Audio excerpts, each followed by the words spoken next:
Ron from Crosby has a sagging breezeway. And you know how painful that can be. I know. It's this Mine's been sagging for years. It's this 24-foot breezeway connecting his house to the garage. Already. You can see it right there. That's a long span.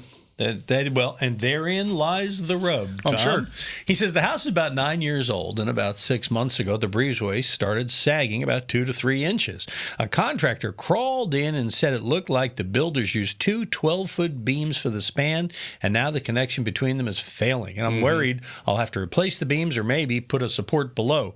Tom, Ron wants your advice. What's the fix for this? The easiest is going to be a post or two, one on either side of that thing. Because if they put a splice on a 21 or so foot span and they're 12-foot pieces of lumber or close to it, and that splice is in the middle, that's not a good place for the splice. The splices are supposed to be in the other third. So it's better to have two splices close to the edge than it is to have one in the middle, because that's where your sag is happening. So it's probably going to be a post is going to be your easiest fix on this. All right. Any specific kind of advice on that? No, just be like a 4x4 try kind to, of thing? If it's only a couple inches, see if you can jack it up a little bit with some temporary shoring.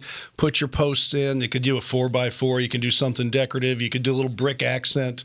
I mean, try to make it look good. Put some hardy around it, maybe. Oh yeah, absolutely, and nice. Just make it look good. But even a 2x4 would hold it up. It's all in compression, but your beam is probably just giving in the center, as they have one to do with age. Trust us, we have sagging and don't get on the roof and bounce up and down. Bad program. Yeah, that's not good. But what's a good program is sending us your questions. You can also see more of our answers over here, these videos over here on the side. And of course, we would welcome your subscription to our channel.